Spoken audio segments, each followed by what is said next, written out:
नमस्कार दोस्तों आज की वीडियो में हम एथिकल हैकिंग का चैप्टर 5 कवर करेंगे, जिसमें हम सीखेंगे कि नेटवर्किंग क्या होती है, कितने तरह की होती है, कैसे काम करती है। तो चलिए सीखते हैं। दोस्तों फर्स्ट क्वेश्चन ये है कि नेटवर्किंग होती क्या है।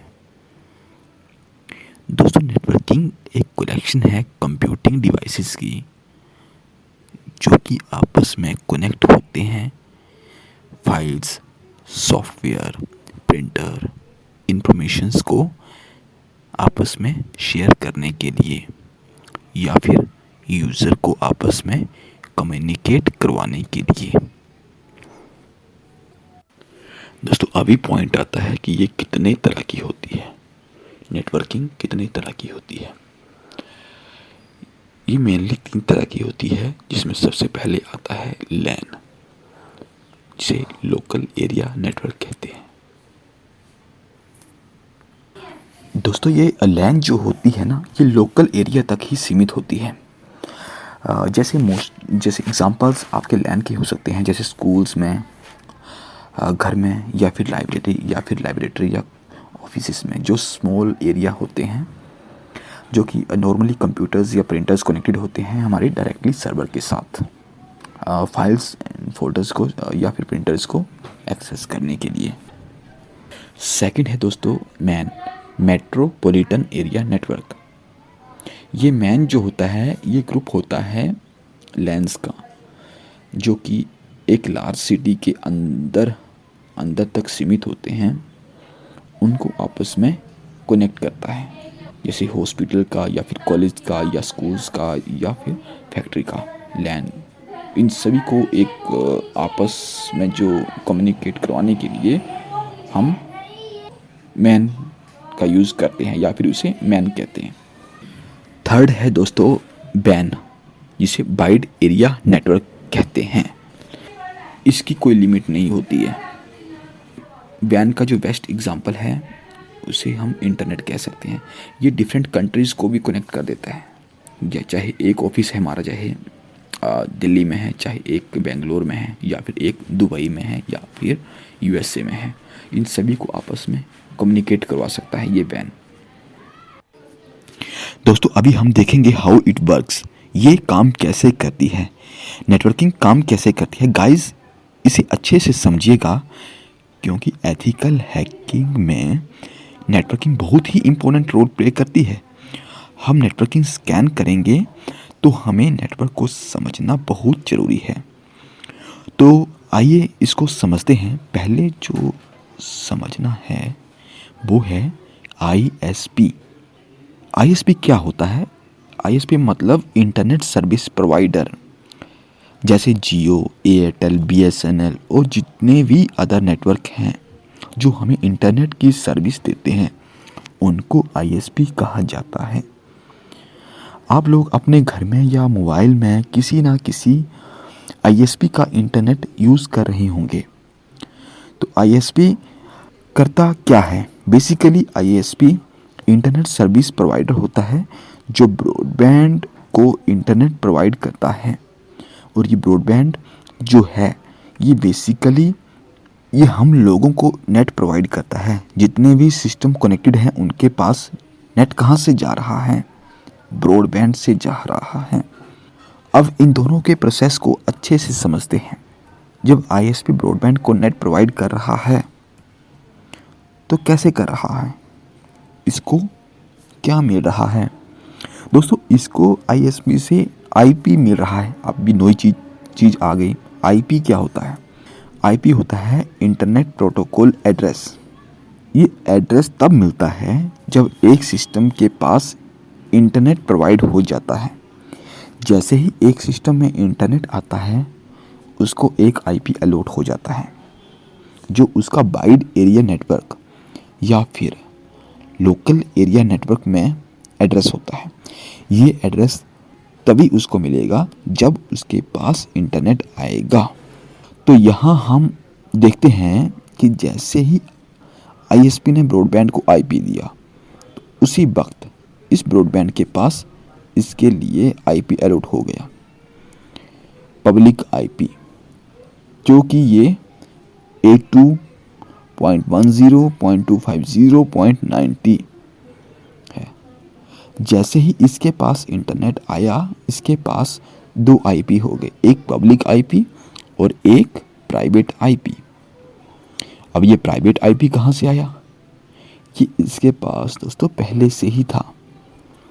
जैसे 192.168.0.1। अब ब्रॉडबैंड के पास पब्लिक आईपी आ गया, इंटरनेट भी आ गया और इसके साथ कुछ डिवाइसेस कनेक्ट हुए हैं, चाहे वायर्ड हैं या फिर वायरलेस। अब ये इन सभी डिवाइसेस को ये नेट प्रोवाइड कर रहा है और आईपी भी ये प्रोवाइड कर रहा है। और आईपी किस बेस पे अलॉट कर रहा है? आईपी प्रोवाइड कर रहा है अपने प्राइवेट आईपी के बेस पे, जो इन सभी डिवाइसेस के लिए डिफ़ॉल्ट गेटवे है, जो है 192.168.0.1। जो आईपी इन सिस्टम्स को अलॉट होगा वो 0.1 के बाद का रेंज का होगा। ये ऐसे ही डिफ़ॉल्ट गेटवे काम करता है।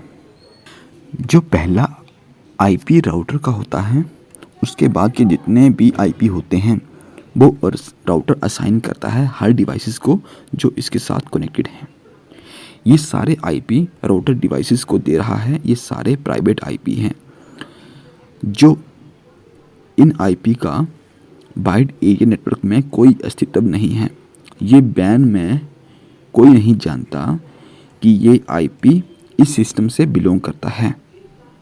ये कुछ ऐसा ही है दोस्तों, जो भी आईपी इंटरनेट पे जा रहा है वो पब्लिक आईपी जा रहा है, प्राइवेट आईपी नहीं जाएगा, क्योंकि ये सिर्फ लोकल एरिया नेटवर्क तक ही सीमित है। लोकल एरिया के बाहर इस आईपी की कोई इम्पोर्टेंस नहीं है। इम्पोर्टेंस है तो सिर्फ पब्लिक आईपी की, जो आईएसपी ने इसको दे रखा है। मान लेते हैं इस पीसी को गूगल एक्सेस करना है। इसने लिखा www.google.com। जैसे ही इसने गूगल एक्सेस करने की रिक्वेस्ट रेज करी, उसी टाइम एक पैकेट जनरेट होके राउटर के पास जाएगा। उसके बाद हमारा राउटर क्या करेगा? राउटर इस पैकेट को इंटरनेट पर फॉरवर्ड कर देगा। तो राउटर ने इस पैकेट को इंटरनेट पे फॉरवर्ड करा। अब सोर्स आईपी और डेस्टिनेशन आईपी के बारे में समझना पड़ेगा।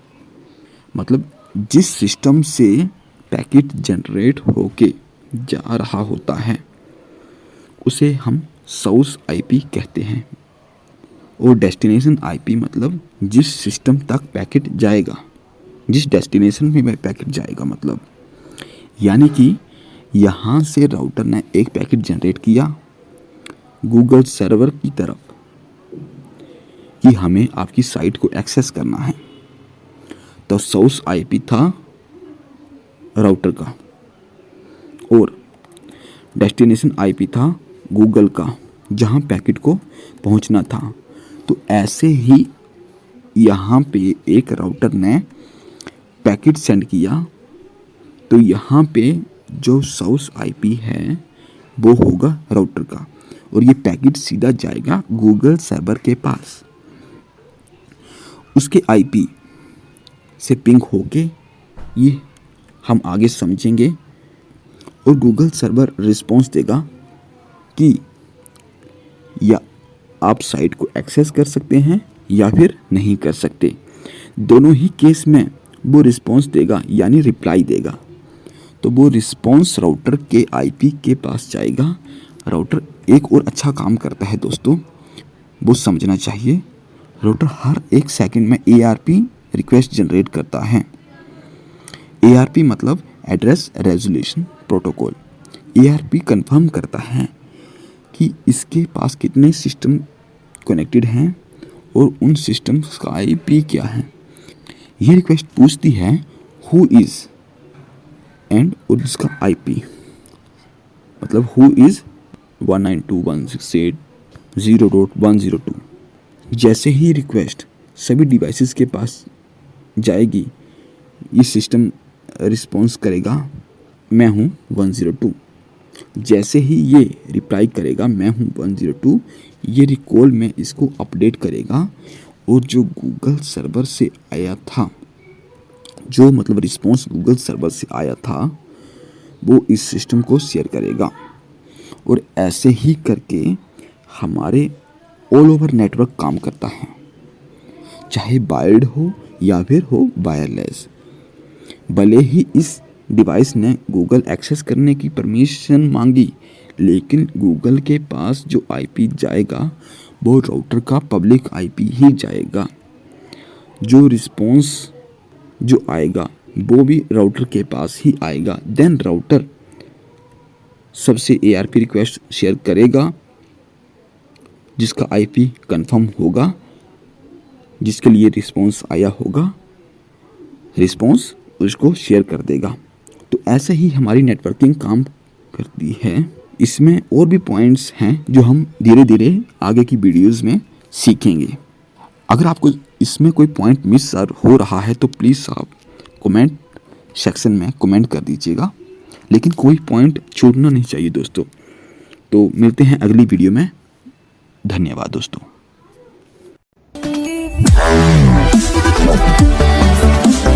दोस्तों अगर आपको ये वीडियो अच्छी लगी प्लीज लाइक कीजिए, शेयर कीजिए। अगर आप क्वेश्चन पूछना चाहते हैं या फीडबैक देना चाहते हैं प्लीज आप कमेंट कीजिए। और हमारी अगली वीडियोस की नोटिफिकेशन को देखने के लिए प्लीज चैनल को सब्सक्राइब कीजिए एंड बेल आइकन को प्रेस कीजिए। धन्यवाद दोस्तों।